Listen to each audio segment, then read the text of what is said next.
Hallo, agus fáilte chríal a dáis go Gaelic song stories, an pod chrúlach far an béimiise Deirdre Grahamach a thuirst súil na scéalachcan ar a cúlah na náran. Hello and a very warm welcome back to the penultimate episode in this series of Gaelic song stories with me, Deirdre Graham. Throughout this podcast series, I've been looking at more stories and themes behind Scottish Gaelic songs. As a Gaelic singer myself, I have a lifelong affinity with the songs and stories that surrounded me growing up, which have been transmitted through the oral tradition and more recently in recordings and collections. These stories echo across the Highlands, and as I delve into them, I want to take you on a journey to explore the Scottish Gaeltacht and highlight the continuing relevance of these songs. I'll be interviewing some wonderfully knowledgeable guests, each of whom have a keen interest and expertise in several areas, including war, piping and political struggles, each with a good smattering of humour. Rona Lightfoot is a name that has become synonymous with the music, language and culture of the Gaeltacht. She has been described as a one-woman céilí with a treasure trove of folklore and the spirit to take on authority and win. Well, I certainly agree with that sentiment and had the greatest time sharing songs and stories with her recently. Our conversation this week was in two parts. Firstly, we get a glimpse into her world that surrounded her growing up in South Uist, a world which was so truly Gaelic, with every aspect of her life touched with music, song and stories. We also talk about some of the injustices and prejudices that she faced in a man's world of piping and how her strength in tackling these issues has opened pathways for women in piping today. Secondly, we get to looking at some piping songs and stories and talk about the connections between piping and song. And finally, I try my hand at canntaireachd, the singing form of pibroch. Well, you're going to have to listen on to find out how I got on. And so to Seinn the Phìob with Rona Lightfoot. Enjoy. Fèisean, Rona. It's a real treat and a pleasure to be here with you today. Thank you very much for agreeing to talk to me. You're very welcome indeed. Very welcome, Deirdre. Today I'd like us to have a chat about some of your experiences growing up and some of your stories and songs connected with pibroch and with piping. Yes, well, I had a very nice island upbringing in a wee village called Gàidheal, South Uist. And I was the second youngest of 7 children. Wow. And I'm named after my oldest brother, who I never met. He died when he was 9. Oh, really?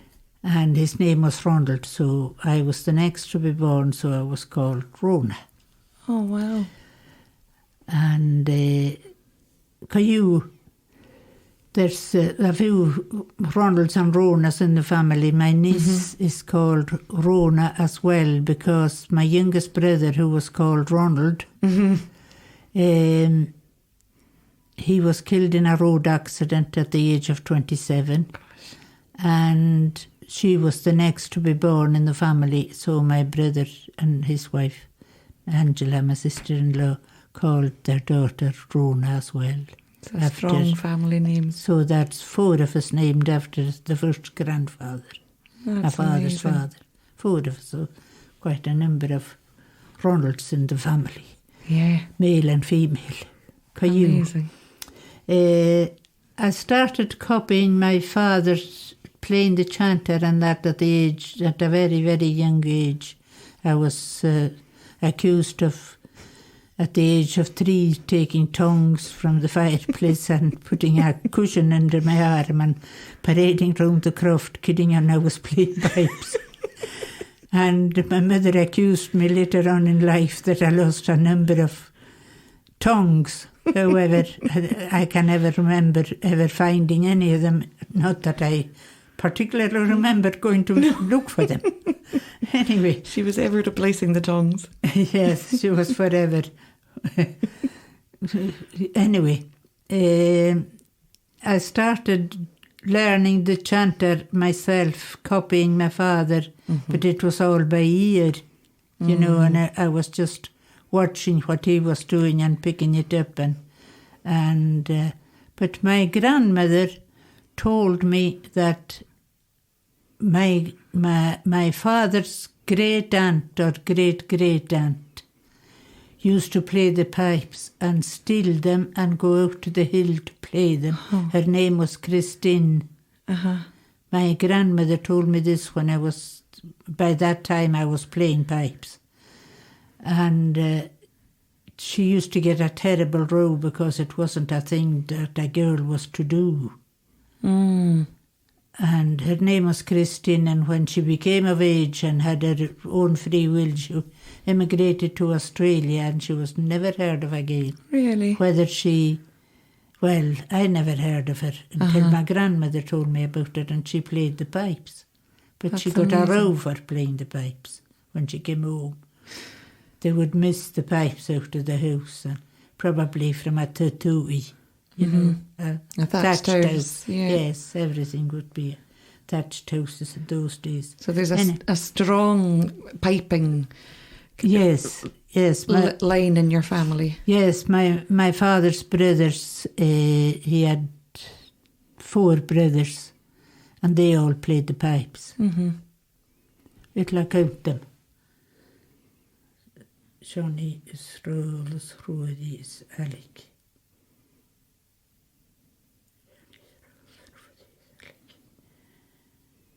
I think that's 4. I was right. And he had 3 sisters. I don't know if any of his sisters ever bothered to play. But anyway, my 3 brothers could play, but they never competed, except my brother Neil did compete. Rona and Glasgow's father, he competed. And there was sometimes friendly rivalry between us. Yeah. When we came home from school, I had the pipes on my shoulder when I was 9. And I was a right shoulder player, which Rona Lightfoot, my father's first cousin, used to say, you never, he was right shouldered as well, you never hear a bad one on the right shoulder. Roddy would say. Anyway, I'll never forget him saying that to me, so... Anyway, when we came home from school, especially on a Friday night, we'd have some of the boys in the village and so on come round and play with us, you know. And my old uncle, Ronald, was always sitting at the fireside and he would have a prize. I was sure it was a half-crown, but when I was relating the story to my brother, when we were talking about it, he said it was a shilling.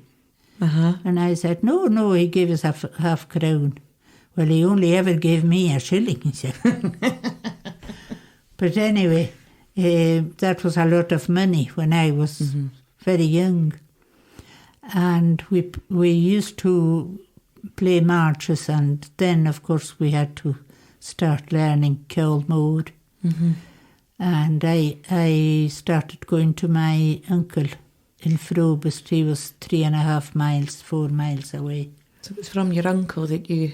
Yes, that I got my first píbrach, which was... Right. Cóg Gàidheal, Macintosh's Lament. Can you explain to us a little bit what Ceol Mode is, or píbrach is? Ceol Mode is like the classical music of the Highland pipe, and it's absolutely beautiful.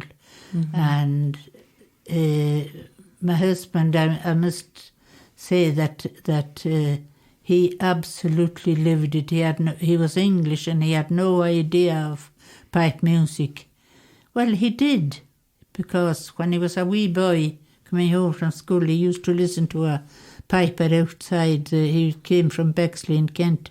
He used to listen to a piper practicing outside the fire station, which was during the war, of course, very active, the fire station.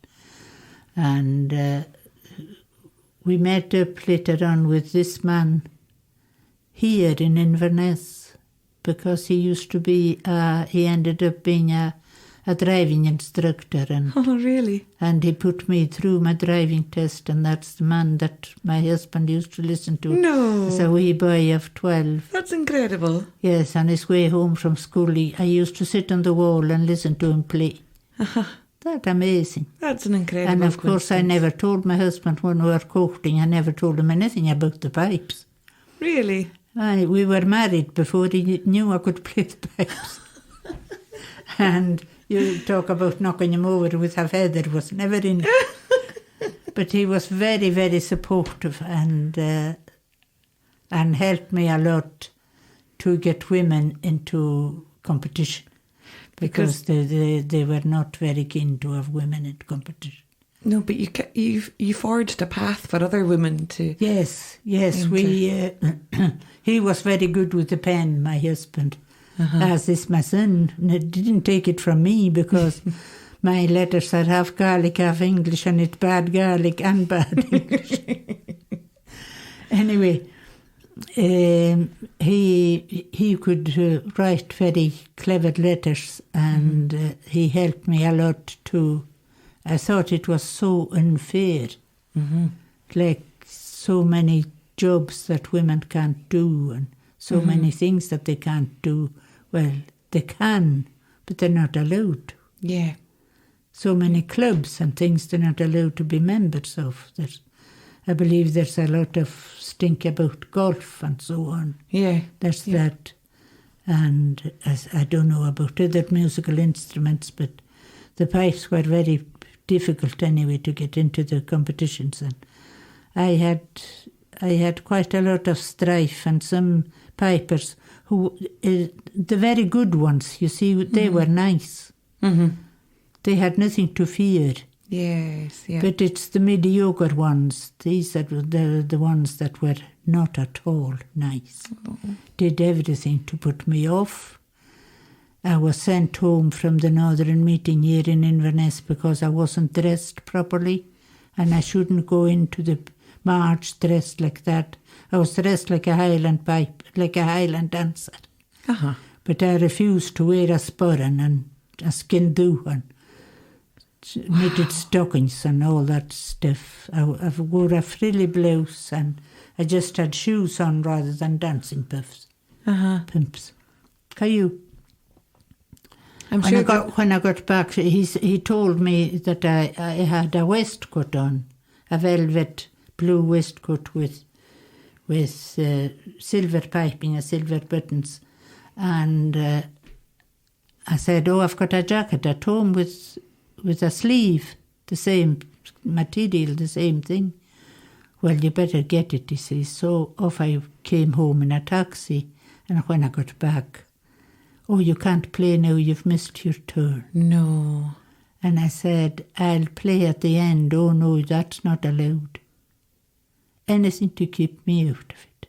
Wow. That's the amazing thing was that a girl from overseas came the following year, and she was just wearing a blouse, an open neck blouse, and she didn't even have a kilt on.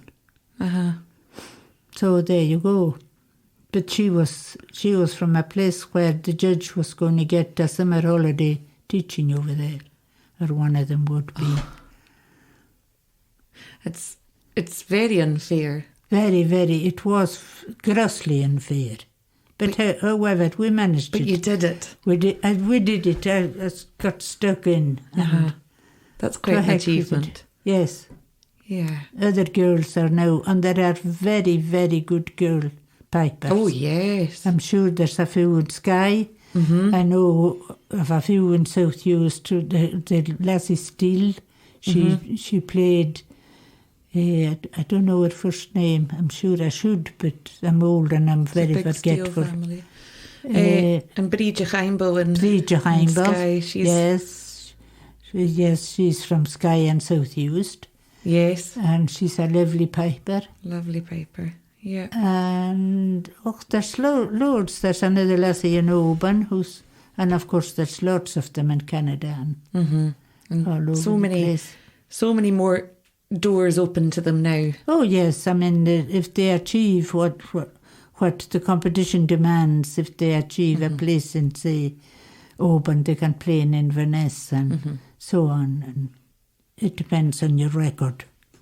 But that's the same as for men, so it's okay. Can I mention something you were saying about your husband being very supportive? Did I read rightly that you went to sea with him and played the pipes? Oh yes, I taught myself a pibroch away at sea one time.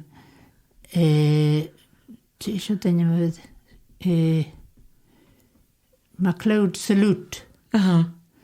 And when I went home, I went to my tutor and played it for him. And I said, I was thinking I would play it at the Flora MacDonald competition, which was happening, say, in a few weeks' time or next week or something. And he says, why don't you just give it an airing and we'll see what happens? So he didn't say that I didn't learn it right or anything, you know. He said that I did a good job, just following the Pibroch Society book. And I got the first prize with it, as far as I remember. Aye.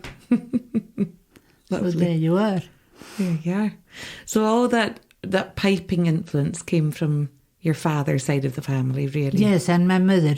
My mother, as a matter of fact, I promised I would never tell anyone.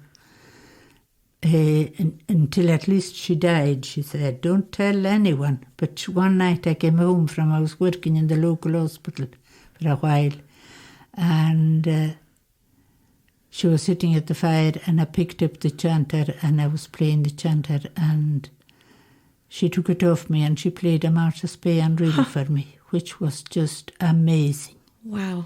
And she says, don't you dare tell anyone that I can do that.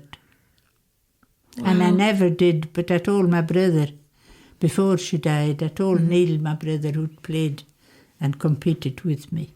I told him, but he promised not to split on me, you know, not to tell anyone. She didn't want anyone to know. She's very modest. They were full of music on both sides of my family. So your mother, Ben Archidel, Kate was her name. Kate, yes.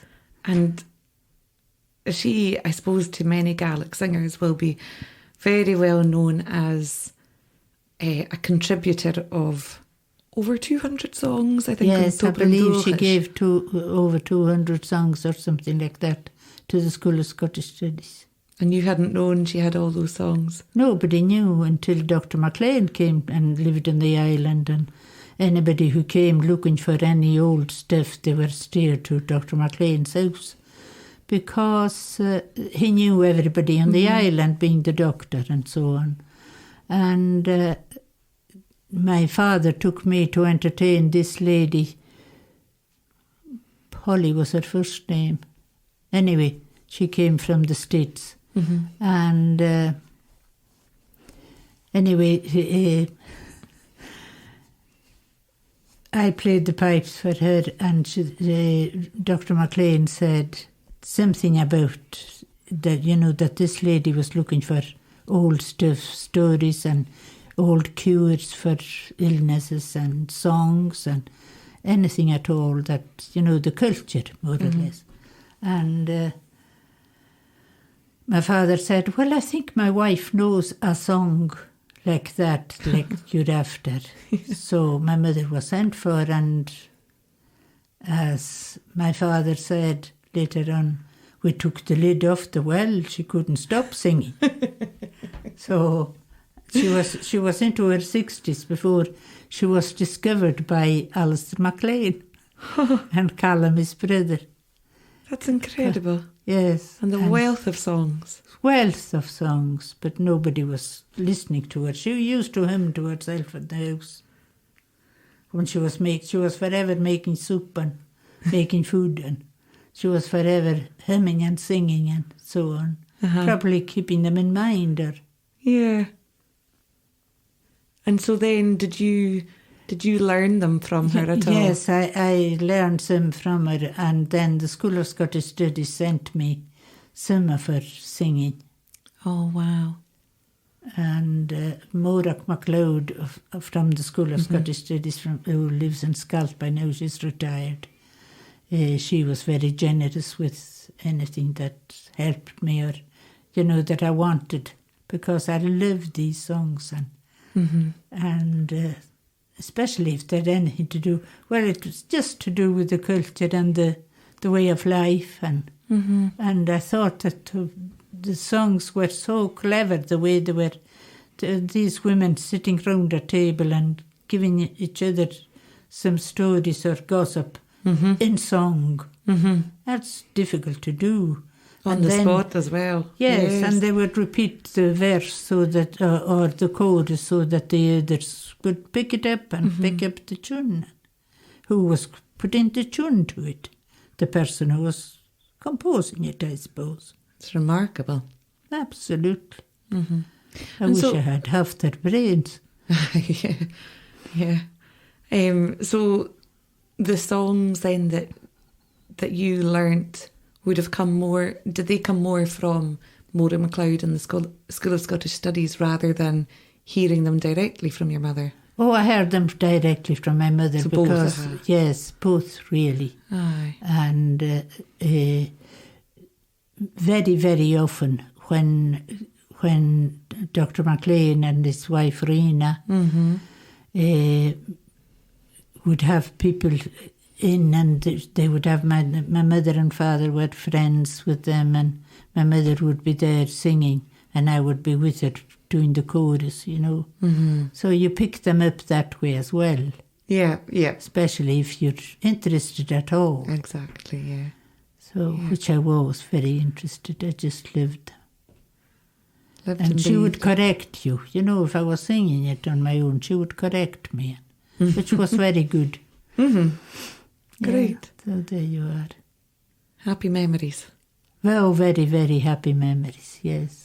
And South Uist as well is so well known for a really rich culture of piping especially, and songs. Yes. So it's little wonder that it surrounded you. Oh, it absolutely surrounded me. And I mean, the people playing for the gold medal here in Inverness didn't play as diligent than us on a Friday night for this half-crown that my uncle would give us. We went all out for that half-crown, I'm telling you. And we used to try and put each other wrong.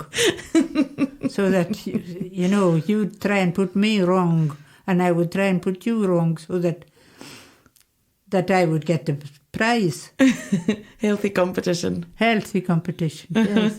And of course, another thing that used to happen, my oldest brother, if he went to the pub and he came back with a couple of boys and they had a good shot on, quite often they were pipers, or, they would, can we play the pipes? Yes, of course, and my father would go and put in a new reed so that it would be played in for us. Because to start a new reed, it's very strong and hard to break difficult to break in. Uh-huh. He would always give it to the boys who had too much to drink. He was full of plans like that. That's brilliant.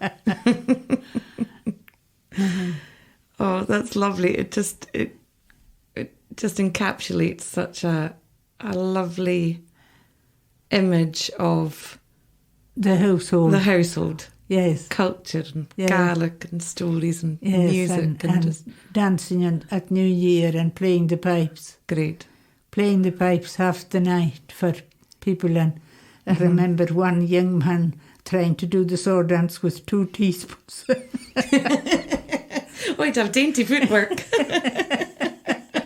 Very dainty footwork, I'm telling you. But he had a few drums. It was New Year time. It was New Year's night. Oh dear. Oh, that's good. Fun. So, a lot of fun. Yeah. Lots and lots.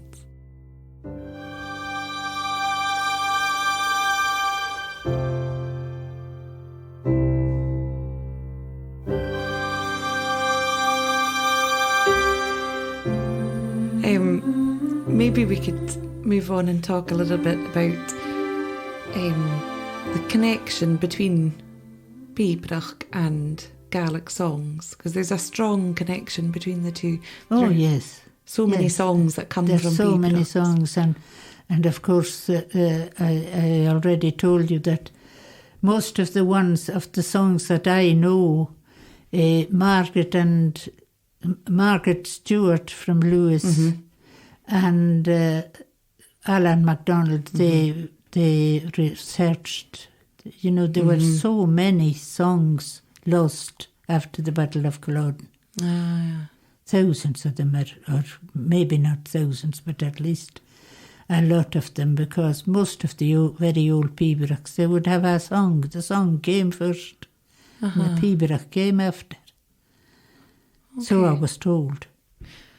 And so would the songs have been lost then because the pipes had been... They're discouraged. You weren't allowed to wear the tartan. You weren't allowed till they had a war. And they needed soldiers. Wow, yes. Yes. There's the irony. How nice of them to give us back the tartan. Bleckerston. Aye. Anyway, one of my favourites, of course, was Who Me Pá Galávarúí, I Got a Kiss of the King's Hand, which my uncle taught me as a Bíbearach many, many moons ago. And that was one, Alan MacDonald told me the story of 1,000 Highlanders went down to help the king at the Battle of Worcester in 1641, as far as I remembered. And he won the battle, and the king went to thank them for helping him win the battle. And there was one of them with a toody on a bonnet. And the king said, why are all of you bareheaded and this man is wearing a bonnet? Oh, your majesty, said the fellow that was introducing him. He said, this is the king of all the pipers of Scotland. This is John MacCrimmon. And apparently, according to the story, it was centuries or a few generations anyway after that one of the MacCrimmons composed the Bíbearach, I Got a Kiss of the King's Hand. Fantastic. And the song goes, Wed me pocus, pocus, poc, oh, wed me poc alive, wed me pocus, pocus, poc, oh, wed me poc alive, wed me pocus, pocus, poc, oh, wed me poc alive, es gaat goed ge en krijgen keurig, njach gehoord en uiltjach me. Wed me pocus, pocus, poc, oh, wed me poc alive, wed me pocus, pocus, poc, oh, wed me poc alive. Sa dhóran cho colach is a Bíbearach. No, ha Bíbearach cho colach is an óran va goilach amara. The Bíbearach is just exactly as the song says. And you know, the song came first, as I said already, according to my mother. And I lenked on a look. I don't know who else said to me the song came first and the Bíbearach came after the song. Came after. Aye. I guess song was kind of the root of everyone's lives. Yes, the songs. And canntaireachd was a big thing. My mother was telling me that a few times, if the piper didn't turn up at a dance when she was young, the dances would be in the schoolhouse. And if the piper didn't turn up, maybe he had to some crafting work or whatever, and he had to walk miles anyway. There were no cars then. And the women, some of the women would sit and they would canntaireachd while the younger ones would be on the floor dancing. The women would? Yes. Oh, wow. Yeah, the women would canntaireachd away while the youngsters danced, waiting for the piper. Because there was no such a thing as a fiddle, and there was fiddles, but it was usually a piper at dances. Even when I was young, it was usually a piper. Yeah. Until Ian McLaughlin came along, and then he was in Gàidheal, and of course the gym and things started changing when the RAF came, and we had the gym in Gàidheal and gymnasium, where and that's where the dances were. And so they became bigger, kind of. Oh yes, it was a big occasion. And Ian McLaughlin, sorry, would he play the box? The box, yes. And of course, then there's down in South Uist there was Gàidheal. Yep. Calamian, yes. Yeah. Good player, great player. So who had me Paul? Sorry to go back to that one a second. Yes. It's so beautiful. Yes. It's really lovely.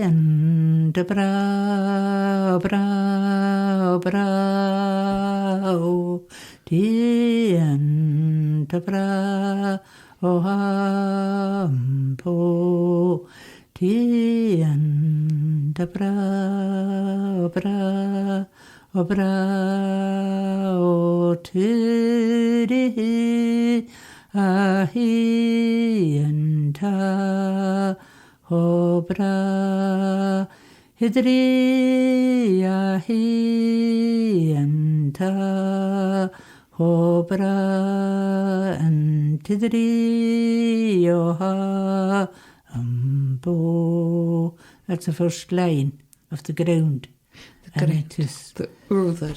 And then you have han and ta and do and ta and han and ta and do and tirio. That's the first variation, and there's a doubling of that. And ta and do and ta. And ta and do and do and han and ta and ti and hasnock. So in a píbrach, you'd have the ground, or the urther is the first. Urther, yes, and then variations after that. It's just like when you have variations in a piece of any classical music. There's the first piece, and then there's variations afterwards. Yeah. I think when I was younger, when I heard píbrach at first, I didn't understand. No. I didn't understand it at all, and I found it quite difficult. Yes. Until it was explained to me, the urther and then the different variations, and from then on, it kind of released me a bit and opened my mind to go, I understand what's going on, and I could follow it, and I've loved it since then. Oh yes, that was the same with my husband, but he lived all classical music, and he was very, very clever. He would just, if something came over the radio, he was forever listening to it. He would say, that's by so-and-so, and that was composed 16 or 17 something. Wow. He knew when it was composed and who by. I suppose a lot of them composed at the same time as many of these píbrach. Yes. Or, yes, I suppose so. Yes. Yeah. Well, 1641 was I Got a Kiss of the King's, and well, it wasn't composed then. It was generations later. But that's only generations. Yeah. And when you think of it, my mother is only one generation behind me, ahead of me, if you put it that way. And she was thrashed in school for speaking Gaelic in the playground. So awful. That's only one generation back. And now they're doing their best to encourage Gaelic. Encourage it, exactly. Yes. Yeah. Giving us back our culture. So there are many more Pibroch songs.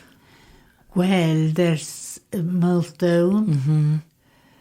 Which is a South Uist one. Which is a South Uist one. And my mother left the first verse of this Pibroch song. And Margaret Stewart and the School of Scottish Studies and Morag MacLeod added the other verses to it because it's the same tune and it's the same words. Well, not the same words, but meaning exactly what the woman is, the widow is crying because she's mourning the loss of the cow that fed her, the house with her children, and she was widowed. And of course milk and butter and cheese and everything that comes from milk was a great loss to her, poor soul.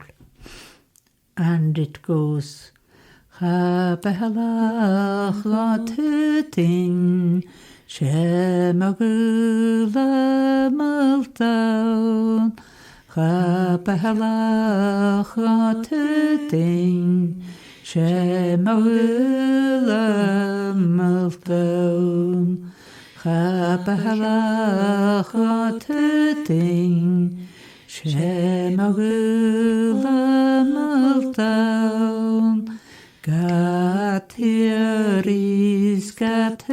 thing, Scatlude uphold, and home of the hero, ho gat and crow for the Lord, and home of the hero, ho gat and crow for the Lord. He can hold on, he set alive ne milorok. He can hold on, he set alive ne milorok. He can hold on, he set alive ne milorok. En homalti hero, ho gat en crow farnalon. Yang pimoi o ho, and tormentai o ho, helat clayo o ho, Mordesayet o ho. He can hold on, he set alive ne milorok.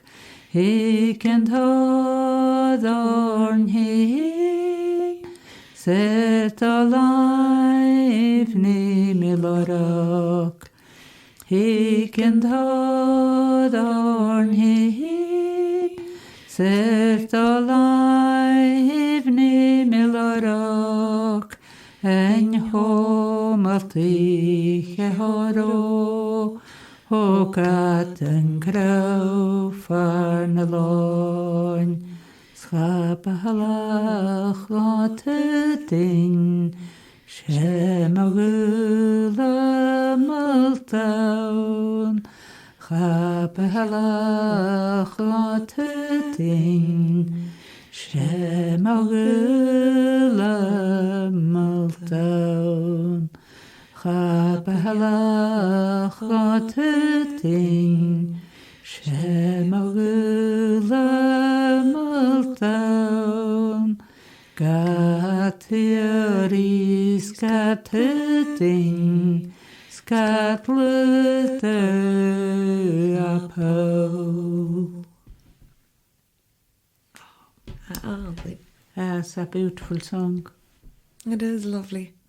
I love all the different parts to it and how it goes back as well. Yes, and it goes back to the first verse. And if you've listened to a pibroch, a piper, playing even in competition, when he finishes the pibroch, it depends on how long the pibroch is. Sometimes they just play the first line of the ground, but that's not included in the competition. But sometimes if it's a short pibroch, he might play the whole ground again. Oh, right. Aye. Like the Donald MacLeod compositions, they're not very long. Quite a lot of pibrochs like Cona Cloyne and Lament for Donald Dougal Mackay and all them, they take 15 minutes to play. So if you were in competition and playing that, you'd play the first line of the ground again. You know, I don't think you would play the whole ground again because the judges would be getting tired of you, I suppose, especially if you didn't play very well.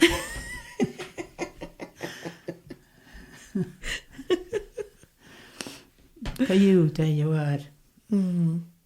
You mentioned Cua and the Clunya there, and that's got a beautiful, heartbreaking song attached to it. Yes, that's when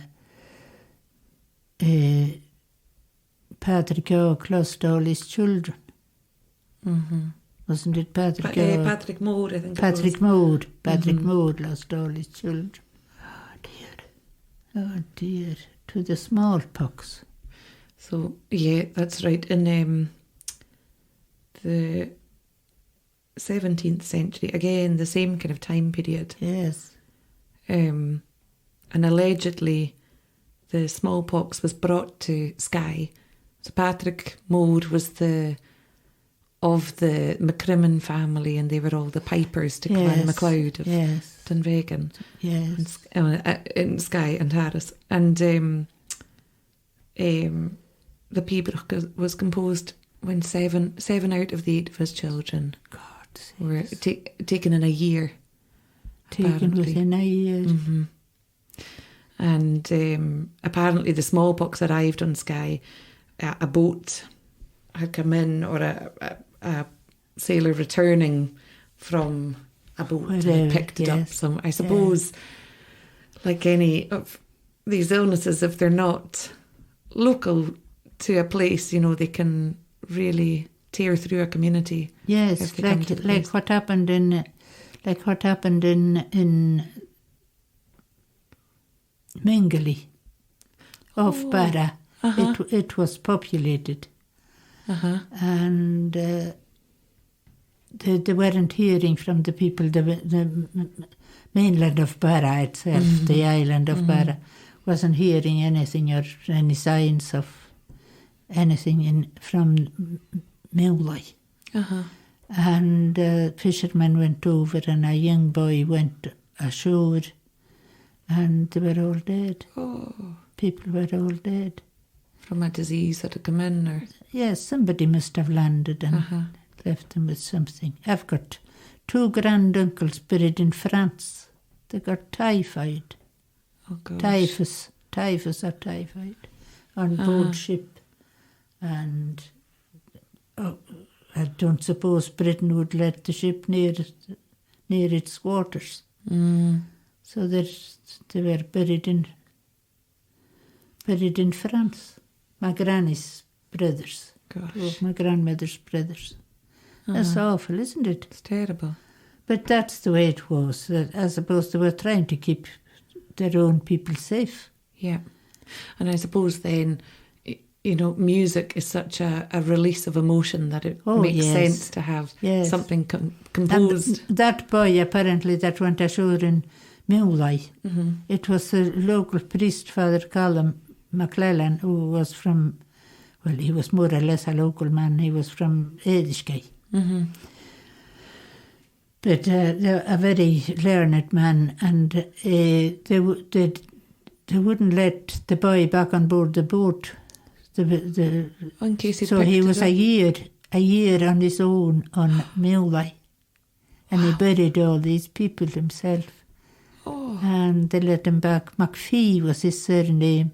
And there are still McPhees around in Barra, I believe. Descendants of him. Wow.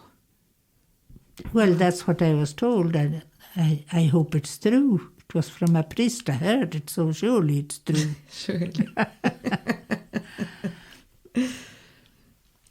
So Cuan na Clunne is the píbrach then that was composed in grief, I suppose. Oh, yes, absolutely. By the loss of Patrick Morrison. What did Sorley say about it? Sorley MacLean, I was saying to you, he said that the most beautiful of them all.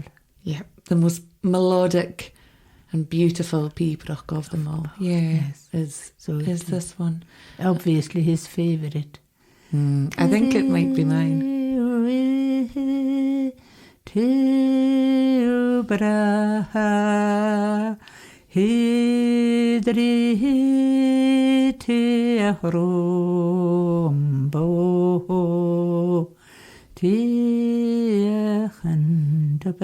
I've got the wrong tune.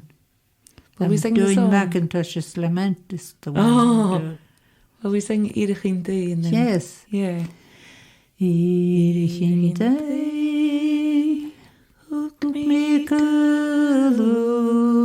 Iirichin Day, hook me gragut. Hook me galus, hook me gragut. Hook me graag, nacht hook me graag goed. Iirichin Day, hook me graag goed. It's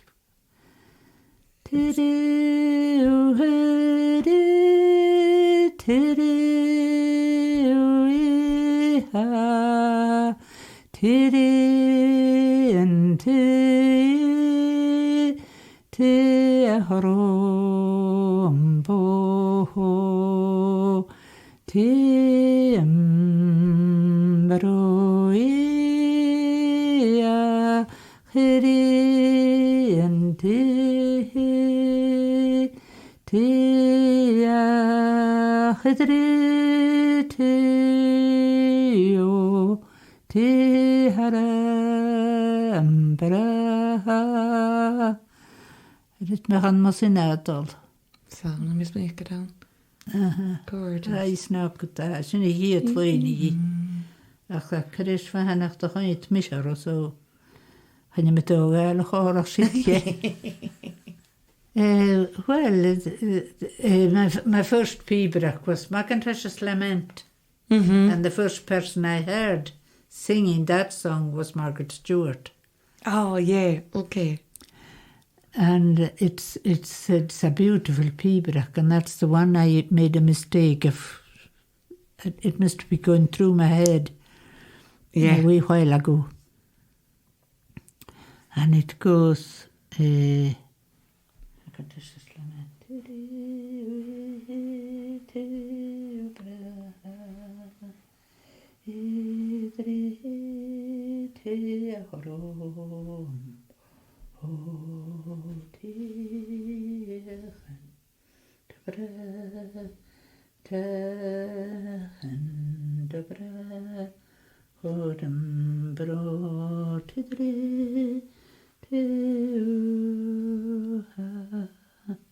O chogne le catu, le catu. O chogne le catu, bealach ari. Strue nach romische Shin, strue nach romische Shin, strue nach romische Shin. Svidinge laivor stochon, lui lekatu, lui lekatu. Ochon, lui lekatu, bealach gari.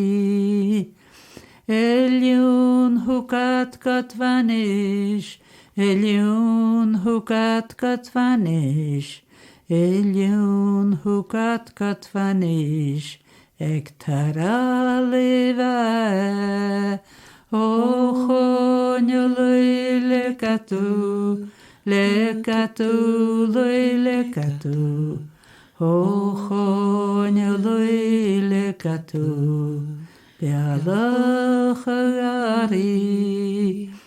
Vam im vdichem veitin, Vam im vdichem veitin, Vam im vdichem veitin, Snam vaundrachsen udat, Ochon lui lekatu, lui lekatu, Ochon lui lekatu, bealach gari.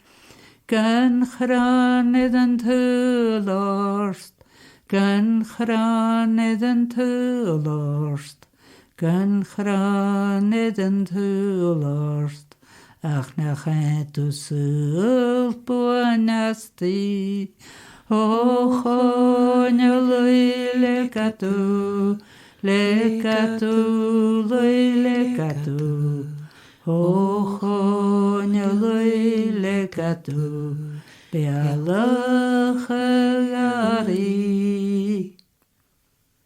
Well, that's very nice. Now, when you do that tune was, that Pibroch was taught to my uncle, who taught me, by John MacDonald of Inverness, who was a very famous piper, and he used to go to South Uist to teach when my uncle Angus was a young man.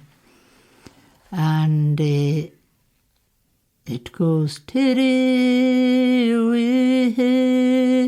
Tibraha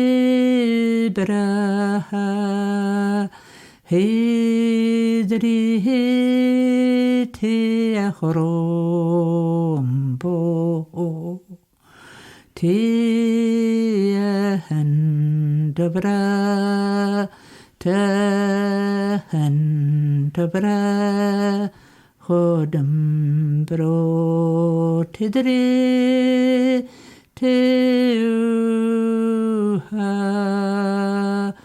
Tiuha Tia hia hia ho Teo ho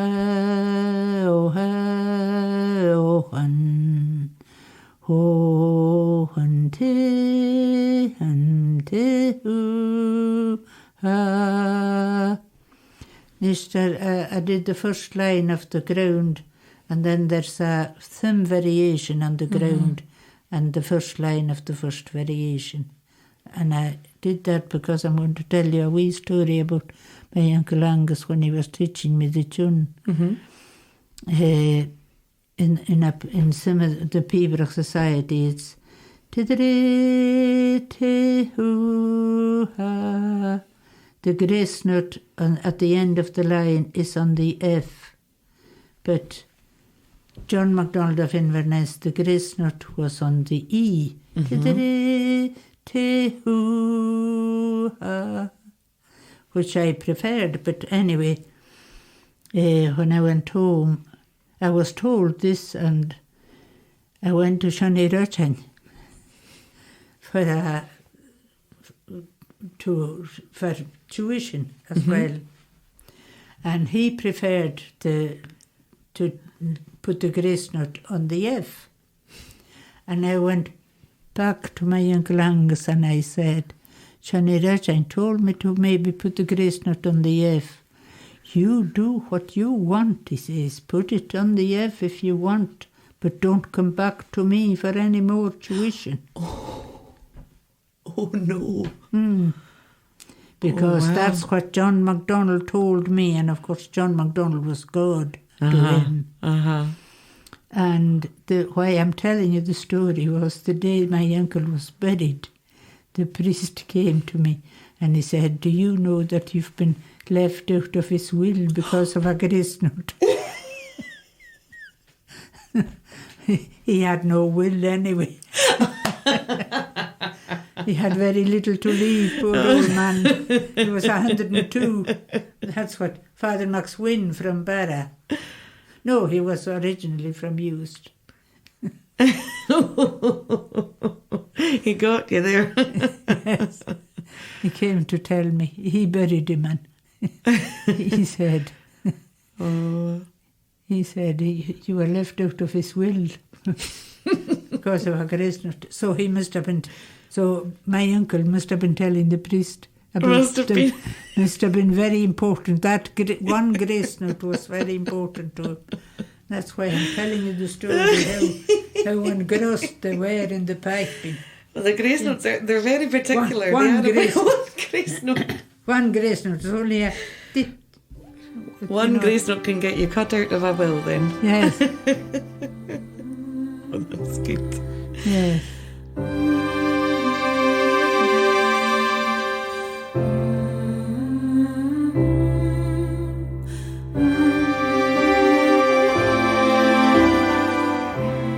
Rona, when your uncle was learning them himself, or when you learnt them from your uncle, would you have learnt them as songs first or as píbrach? Would you have learnt the songs with them? He would canntaireachd it to me. Canntaireachd, More or less, I would have the chanter, and he would do it by word of mouth. So let's talk about canntaireachd, because I find it so interesting. Yes, and anybody can really do it. It's I'm thinking of something else. I was thinking of what the people in Nova Scotia call luag, call it milling. Oh, the milling, yes. Milling. For the walking songs. Yes, for the walking songs. That's what I was thinking. And it's men that do the walking songs. Yes. They're the milling. Yes. Yeah, it's interesting. Yes, very, very odd. Yeah. Because it's hard work. Leave it to the women. Leave it to the women. Exactly. Very hard work. So tell us a little bit about canntaireachd then. Canntaireachd is just that's the way. If there's only one chanter in the house, my father teaching me a march, say he would canntaireachd it and I would play it, and he would. And maybe you would do the notes and do the grace notes and doublings and all the falderals afterwards, you know. So it's like would I be right in saying it's like a language? Oh, yes, kind of. Yes, but most pipers can do it, but if you speak Gaelic, you do it better. If you know what I mean. But is there a word that's associated with an F, or has each note got a word, or is it less structured than that? I don't think so. You could, if you went up the scale, anybody can go up the scale, and do ha sort of thing, and then you put the embellishments on by word of mouth. Okay. That's how you would. I listen to quite a lot of English speaking people, pipers, canntaireachd. They're quite good at it, and I would understand it, but it's not as clear to me as a Gaelic speaker, a Gaelic speaking piper doing it for me. Okay. Would you try to teach me some? Well, I'm a terrible student, though. I don't think you are. Wait a minute now. What easy tune can I think? Well, a tune that always comes to my mind is a reel. Okay. Hara hia hachan teo. Hara hia hachan teo. Hara hia hachan teo. Hara hia hachan teo. Hara hia hachan teo. Hia hea hannanen. Hara hia hachan teo. Hia hea hannanen. Hia hea hannanen. Oh. Hia hea hannanen. Hia hea hachan. Hia hea hannanen. Three grace notes. G, D, and G, E, and D. Hia hea hannanen. Aye, on low E. Three grace notes on low. Hia hea hannanen. Hara hia hachan teo. Hara hia hachan teo. Hara hia hachan teo. Hia hea hannanen. Oh no, I'm not very good at the end. No, you've put an extra note. I've got an extra one in there. Aye, again. Riest. Hara hia hachan teo, hara hia hachan teo, hara hia hachan teo, hia hea hannanen. That's Closer. the end of the line, yes. Closer. Yes, hara hia hachan teo, hachan teo, hachan teo.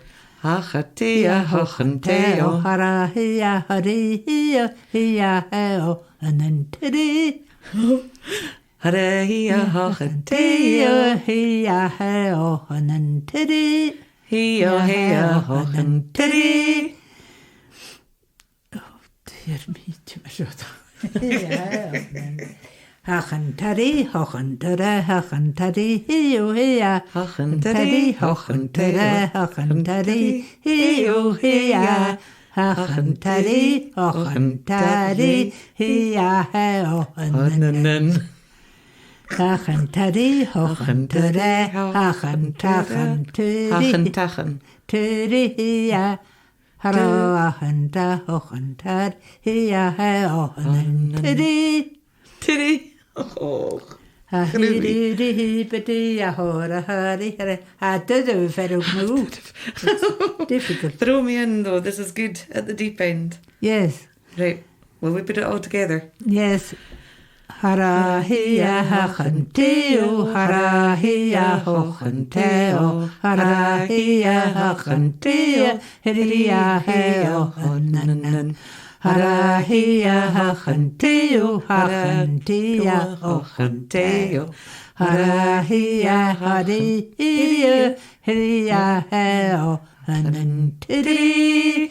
Hachan tari, hochan tara, hachan tari, hio hia, hachan tari, hochan tari, hia heo hannanen.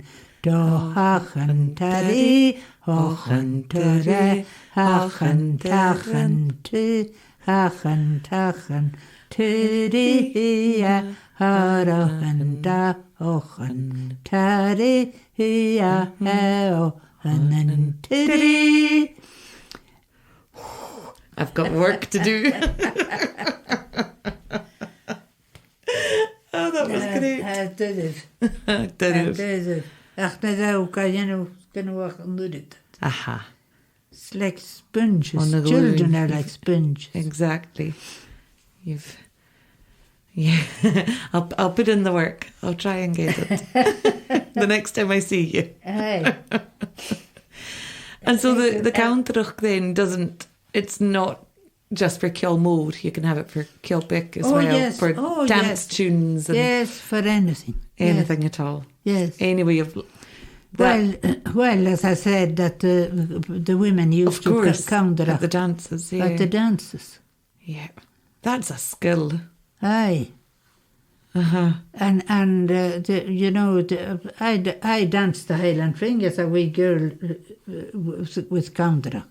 Hurry, another and hurry, and hurry, another and hurry, hurry, hurry, another and hurry, another, hurry, hurry, hurry, another and hurry, hurry, another and hurry, hurry, hurry, another and hurry, and hurry, hurry, hurry, another and hurry, another and another and hurry, hurry, hurry, another and hurry, hurry, you know, etc. Yeah, I love the way your fingers are going. I can see the dance in your fingers.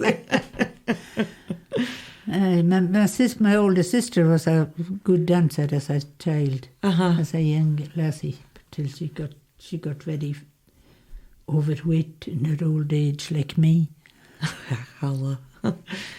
But no more dancing.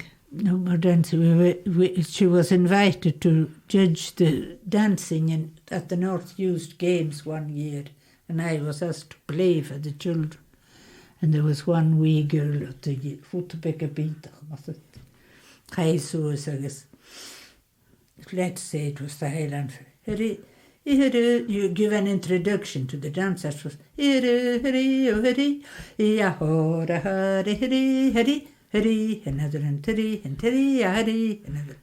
and they all started, and of course I couldn't stop. This wee girl stopped. She started crying. Oh. Of course she wasn't in the prize list, but we decided between us, my sister and I, would make a special prize for it forever. So she got more than the prizes the others got. We put our money together in an envelope, and a special prize goes to, and was she made up a maid that? And she made the effort. God knows she'll be now probably a grandmother. God knows. Oh, that'll stick with her, I'm sure. Yes. It was a nice day out. Amazing. But you will put the kettle on. We'll put the kettle on. You and I will have a cuppa together. That sounds lovely. And we'll maybe sing some more. Yes. Yes. Well, mille tang. Thank you so much, Rona. Oh, you're very, very welcome indeed. And I'm going to practice my canntaireachd. Yes, you practice your canntaireachd. You can listen to any piper. I'm trying to think. You said what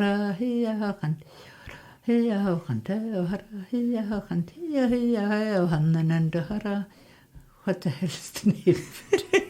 Kan sy nein gyraf. Han yw'r sgwt ac ydyn man yn rwt y byd tŵl. What a precious conversation we had, and a great cup of tea afterwards. Thank you to Rona, who gave so generously and offered an insight into the world in which she grew up and the wonderful stories and encounters along the way. I hope that you enjoyed our conversation. If so, please remember to like, share, review and subscribe to this podcast. It really does make a world of difference. The music you hear is taken from my album URRANTA, which is available through my website www.deirdregraham.com, as well as on the usual streaming platforms. Before I go, I'd like to extend my grateful thanks to the Tasgadh Fund from Fèisean and Gàidheal for supporting this series. I look forward to sharing the final episode of this series of Gaelic song stories with you next week, and I hope that you'll join me then. Chun an uair sin, beannacht léamh.